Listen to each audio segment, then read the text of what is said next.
Hello again, everybody. Welcome back to my podcast. It's called It's Good to Talk. My name is John D. Healy. I have a lot of podcasts on here already. Some of them you should look up. My sponsors are Liffey Van Lines, moving company here in New York City. And they've been around longer than New York City Marathon. And I will be talking about the marathon in a few minutes. People also know me because I produced this book, Stoney McGurn, my good friend who was born in 1941. So it's his life story from 1941 up until a few years ago. People do ask me, is he still alive? Yes, he's still alive. He's walking faster and better than Joe Biden. Well, that'd be easy. Now, I also give a shout out to the Irish Examiner USA. They are a great newspaper here in New York City. My friend Paddy McCarthy is the editor and publisher. Get all the events, and it's getting more busy now because more events are coming up between now, of course, and the end of the year with all types of dances and balls and everything you could imagine, and charity events too. My other two people I want to give a shout out to is Brian Layden. He'll be on here in a few weeks talking about Irish issues. He's back from West Africa. We'll talk about that. We will talk about the situation in Ireland with the elections coming up and the budget I want to talk about the budget a lot lately today. And another young man will be on to do his own podcast and set up his own podcast, but be on this podcast, and that is Brendan Cahill-Flynn. There's Brendan Cahill-Flynn. And he is a young guy, and he's in his 20s, and he ran for election in the previous local elections in Enniscorthy. He is a full-time worker as a carer, which is pretty decent, good for a young man like him. It shows where his beliefs are. So a lot more to talk about today. I will be getting Jimmy Grady to sing a song for us again. Jimmy is out and about. He's been very, very busy, but he'll come in to us through the technology with a song of his choice. And Jimmy had a very, very busy summer. He was in Ireland and he was winning a lot of awards, and his money is safe with his mother, and she only gives him money on a need-to-be basis. She always says to Jimmy, keep the money for a rainy day. And Jimmy says to his mother, but it's raining a lot in Ireland lately, so he needs more money. I like Jimmy, he's a smart guy. Watch Jimmy will go places. So Jimmy will shout in and sing a song for us. The New York City Marathon is coming up on November the 3rd. And that's a big, big day in New York City. And people from all over the world, let me see how many countries did I make a note of that run the city marathon. My God, 48 countries run the New York City Marathon. And it's 26.3 miles, thanks to one of the queens of England once upon a time. That's what the marathon is. And marathon, of course, was named after a town or a city in Greece called Marathon. And marathon, in translation from Greece, means the herb fennel. Now, Adam Cardona is the sports medical massage therapist from Elite Healers, and he was on here before, and we can go back, or you can go back and look up that podcast when we discussed the benefits of massage and healing and all that. And we went into in-depth benefits like high blood pressure, low blood pressure, sciatic nerve, arthritis, various aches and pains, joint problems, knee problems, leg problems. But today, when he will shout in, I'll let him do his thing. And then what you should do for the next podcast, he'll be on before the marathon, is email me any questions you may have. If you are somebody running the marathon and you need good advice, because good advice never gets old. And I'll pass those on to Adam, and he will answer your specific questions. Today, he will shout in and give you, pardon the pun, the bones of what you, when you need muscles, don't you, as well, to how to prepare for the marathon and what you should do and what to be careful about. I know the last time he was on, he emphasized that it's all good and well, but if you overdo it, recovery is important after the marathon. So it's just like Liffey, moving company. Liffey's always going forward. We never go back, because if you look back, you could fall and slip, and then you definitely would need elite healers. So what else am I doing for you today? I'm going to review two books, and because I don't have a guest, so you have to stick with me, and stay with me till the end of the podcast, because you could never know what I'm going to give you as a surprise. So two books I'd like to review today, and then I will come to the Irish budget in a few minutes, and the Irish elections too. So two books I'm going to review. One is called Backroads and Better Angels. This is by Francis Barry, and I met Frank a few weeks ago when he launched the book. The book itself, I'll just give you a brief synopsis. I don't want to give the whole story away, but it was before the last election, 2020 election, I think, and during lockdown, coronavirus and that. Frank and his wife decided to go on an RU trailer caravan thing and leave Times Square and drive all the way to the West Coast in California on the Lincoln Highway. So there's lots of laughter, as there should be on a trip like that, joy and singing and songs. I really enjoyed the book because it gives a pepper of songs here and there from Dylan, Woody Guthrie, and stuff like that. And it adds to the past, present, and future, I guess, of the whole aspect of driving on the highway. And lots of fun in it too, but lots of good historical and geographical, if you, for want of a better word, as you drive down that road, it feels like you're with them in the RV. Of course, he shares the driving with his wife, and if you were the third person, well, you're not the third person, but you can imagine better again.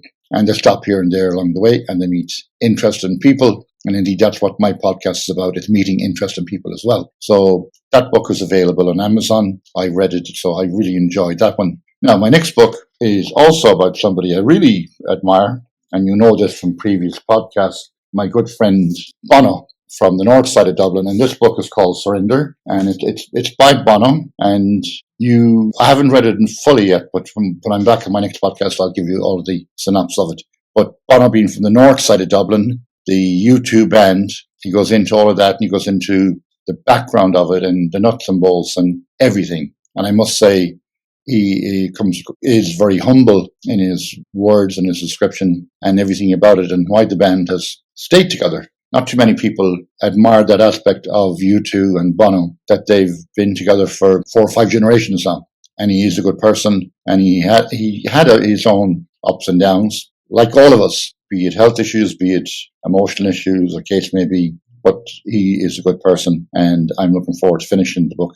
And when I finish the book, I will let you know how it all pans out. But definitely, the book is called Surrender. I'll put it up on the screen in a minute for you. And it's a nice book. Maybe get it for Christmas, something like that.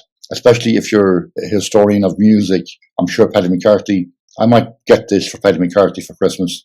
Paddy of the IrishExaminerUSA.com. If Paddy gets me 2 tickets for Oasis. And Paddy, if you get me 2 tickets for Oasis, I'll buy both books for you, okay? I have to always promise Paddy, if I don't buy him a pint, I have to buy him something. Okay, so now I'm going to get Jimmy. Jimmy, you're not here. Jimmy, come in on the wires on the YouTube or wherever the hell you are and sing a song. And then I'll come back and I will introduce Adam to you. Jimmy, you're first. Any song you like, I don't care. All your songs are good. Last night I dreamed you were back again, larger than life again, holding me tight again, placing those same kisses on my brow, sweeter than ever now. Lord, I remember how couldn't get enough of kissing. Do you know how much you're missing? No, you don't, but I do. The days like a slow train trickle by, and even the words that I write refuse to fly. All I can hear is your song haunting me. Can't get the melody out of my head, you see. Distractions are amusing. Do you know how much you're losing? No, you don't, but I do. But I do, and I wonder if I'm past the point of rescue. Is no word from you at all the best that you can do? Never meant to push or shove you. Do you know how much I love you? No, you don't, but I do. I swore I'd never fall like this again. Fools like me never win. Came to my knees again. Can't close the door on a likelihood. Things might be just as good. I always believed they would. Gotta let your love invite me. Baby, do you think it might be? No, you don't, but I do.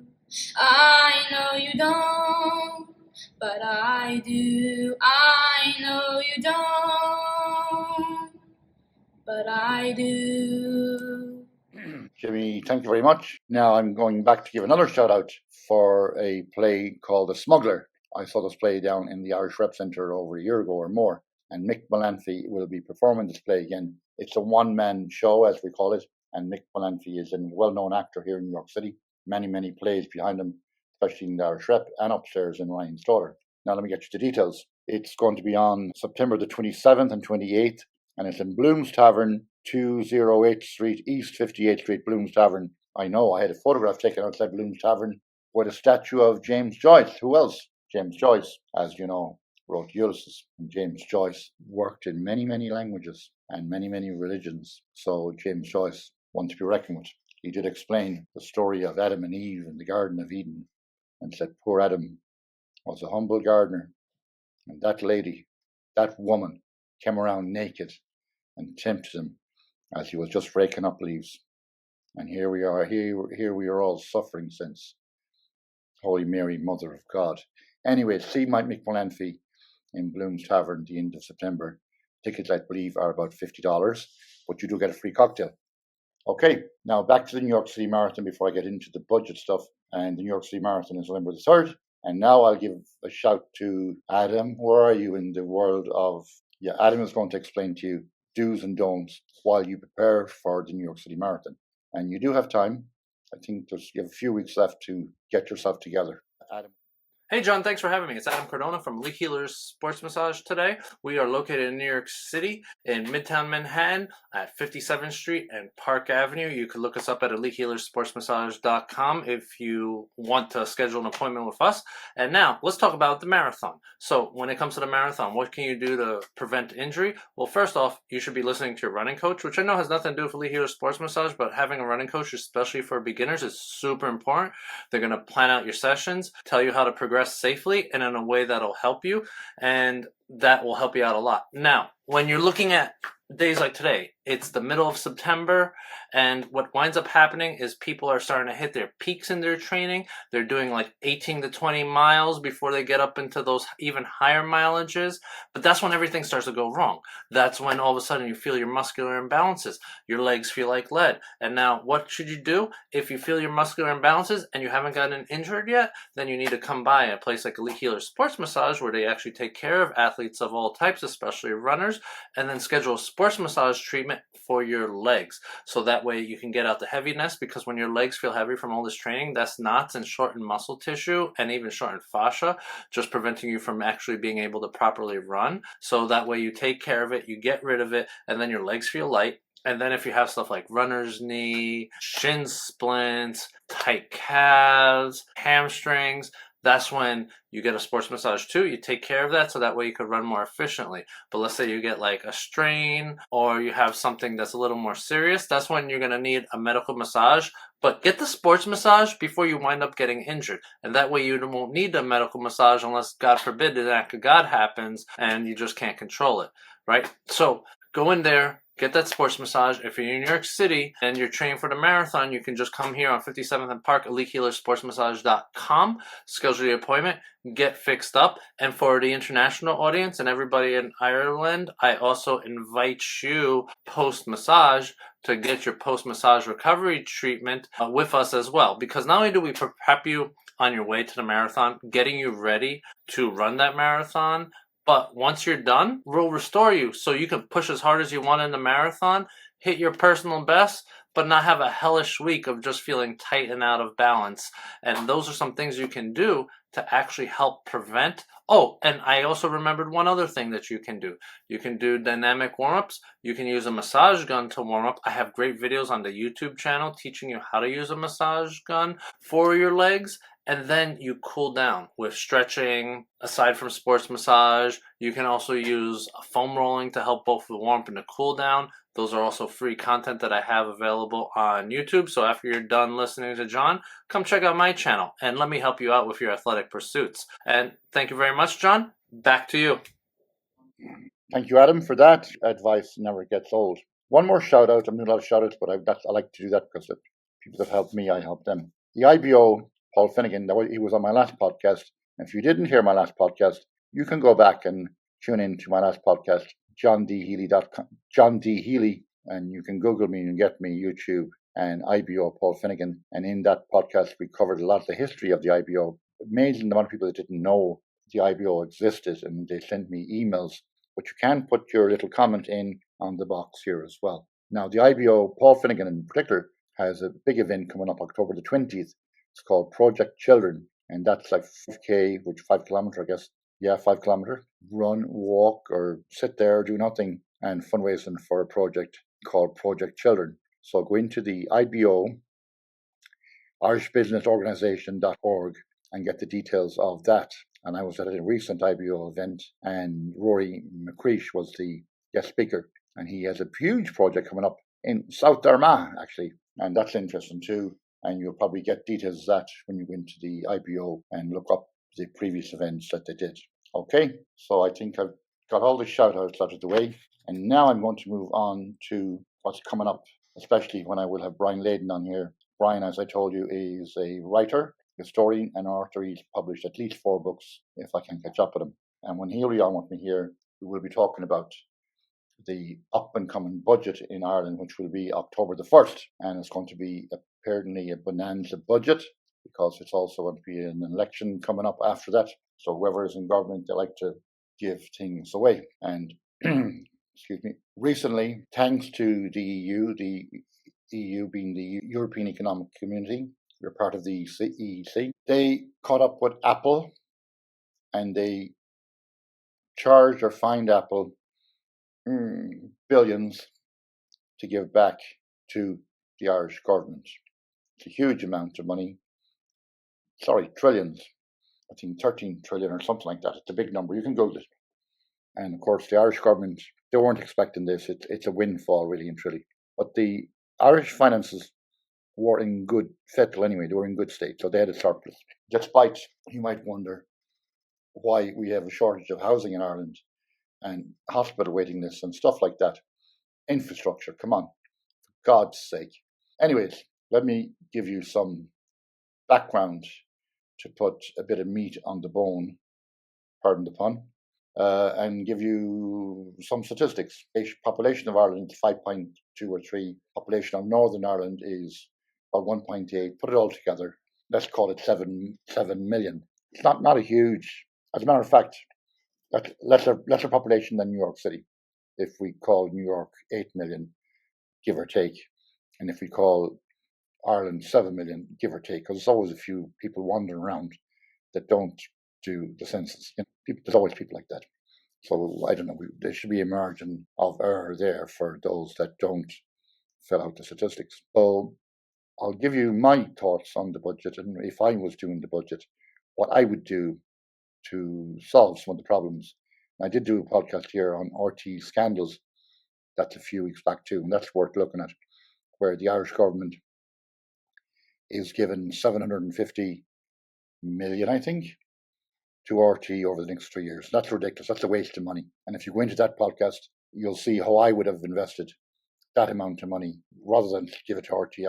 I call to get rid of RT. I call to get rid of the license guy that goes around checking on old people to see if they have a license for television. What era are we living in? A license for television? That's like asking you to have a license for your wristwatch. And that's why I don't wear one, because I don't want to pay a license for a wristwatch. Time on my phone. Get the news on my phone. Get the news on my podcast here. Who needs RT? Waste of money. And anyways, most of the good people are gone from RT, and most of the great people are leaving RT, including George Hamilton, long-time sports commentator. May I give him a shout out? He was an excellent sports commentator. He just retired from RT only last month, and he's gone on to bigger and better things. And I don't blame him, because sometimes when you lie down with dogs, you get up with fleas. Back to the budget. So what would I do to give incentives to people in the Irish economy, taxpayers and entrepreneurs? Well, firstly, the cost of running a business should be reduced to give an incentive to people running businesses. A leg up, not a fucking leg down. So the VAT, value-added tax, the present government increased it, over the last number of years. That it would be a partnership of Fianna Fáil, Fine Gael. I think they have a dog's tail wagging them there. Maybe it's the Green Party, someone like that. And the dog's tail is more dangerous sometimes than the dog. So they put up the cost of VAT from, I think, 8 or 9% up to 13.5%. I'm not too worried about the numbers, but I know when the numbers go up, it causes a problem. So what does that do? It has caused restaurants and bars, like hair salons, small businesses like maybe a garage, or farmers probably, and if their costs go up, they can't stay in business. And they got out of business, and that's one thing. So I would say bring the VAT tax back down to below 8%, bring it down to an even number, bring it down to 8% or 7.5%. The money is there. Okay. The other tax which I hate is capital gains tax. I'll explain what capital gains tax is. Number one, it's a punitive tax. And I have first-hand experience of dealing with capital gains tax, because when I was in Ireland back in the 80s, if I knew that capital gains tax was 40%, which it was then, I would not have built a restaurant. I would not have employed 70 people. I would not have created peripheral jobs for butchers, hardware contractors and suppliers to build my restaurant and build it up to a world-class restaurant, Mother Hubbard's in County Kildare. So capital gains tax is a punitive tax, and it really takes money away from entrepreneurs and hard workers on the capital gain they make. So if you buy a property for 100,000 euros or dollars, and you work hard for 5 years, and you build what you spent 100,000 on up to 5, 6, 7, 800,000, and you take away all you spent on it and everything else. Now the government is there, handout, looking for almost half of what you made. Well, if I knew that I was going to have to pay 40%, I would have gone on the dole, and I would be out playing golf and enjoying a pint somewhere in a local bar, reading the paper and looking at the news, or not a care in the world. Would I invest in Ireland if it was 40% capital gains? I would not scratch my balls, okay? I would not get up off the seat. No way. So in this new budget, Michael McGrath was the former Minister for Finance. Of course, he is retired conveniently. He's not retiring, he's moving on to a cushy number in Europe probably. And there's another new Minister for Finance gone in to take his place, a young guy from Galway, Mr. Chambers, educated in Trinity College Dublin, not too shabby. I was the first cousin at Trinity College myself when I was in the College of Marketing and Design, so I have nothing bad to say about either one. They gave me a good education, College of Marketing and Design. So Mr. Chambers, the new Minister for Finance, will have his budget go out on October the 1st. Maybe you'll coincide here with our things. So what should capital gains be? Well, if you take other European countries across all of Europe, some countries only have a capital gains tax of 10%. And I agree with that. It shouldn't be a punishment for creating employment and doing well, hard work, sweat and tears. So capital gains come down. Now, I did look up some of the other Irish consultants to see what pre-budget ideas they had. And there was one I liked. It's called Section, let me make sure I got it right for you guys. Section 23. So what is Section 23? Or what was Section 23? Because it's not is yet, it was then. Section 23 was something that way back, some creative Minister of Finance brought out this, where if you were, say, a business in Ireland, you were doing pretty well, and you wanted to save some taxes, like your regular taxes, you could invest in projects that were designated areas. And one in particular will come to mind for a lot of Irish people, and that is Temple Bar in Dublin. Temple Bar now is the hottest tourist spot in Dublin. If you're a tourist, you go to Dublin, you've never been there before, you want to be in Temple Bar. It's like Times Square, New York. You just got to go there. Whether you want to go there or not go there, you got to go there. All the action is there. The bars are happening, restaurants happening, the people are there. No, it's like da-da-da.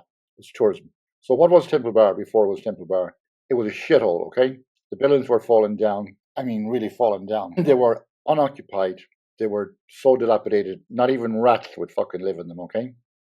So whoever that government was at the time, or that Minister of Finance, invest. So they totally refurbished, took away all of Temple Bar. My good friend Bono actually has a hotel close to Temple Bar, and everybody and anybody that wanted to do something for the country said, okay, we'll invest. Now, there was other areas as well, I think in County Clare and maybe County Galway, like small towns where the villages were dilapidated and needed, refurbishment and housing. So Section 23 did help create wealth and employment and jobs for everybody and for tourism. And as I said, if the VAT problem was solved, it's good for tourism too. You need to have a coffee shop, you need to have a bar, you need to have a restaurant, you need to have a hair salon, a nail salon, case may be, for the tourists as well. And you need good hotels. And all good and well letting people in that to stay in the hotels, because the hotels aren't making money. And the government answer is put these migrants in to Irish hotels and pay the hotel owner more than the going rate to keep people there that don't want to be there, that don't have a visa to work If that's not fucking crazy, tell me what's crazy. So this Minister for Finance, Mr. Chambers, a native of Galway, studied in Trinity College, Dublin. I hope he is listening to me, number one, not that he gives a shit about me. I mean, I hope he's listening to good consultants that have studied economics, not commentators. A commentator is one guy, an economist is another guy. And I was lucky enough to study economics back in the day in County Mayo in Coláiste. Come on. Now, a little more to say before I wrap it up here and talk to you a little bit more about, I did already explain what's coming up with Brian Layden, of course, and my future podcasts. So the budget is October the 1st, and the incentives will be there and the government now is awash with money. So housing is a shortage of housing. Solve it. A Leaving Cert student could sit down and write a thesis and solve that in a few minutes, in an hour, okay? So last time I was on, maybe over a year ago, I gave you some predictions. I did predict that the inflation rate here in the USA would come down from 9% to 3%.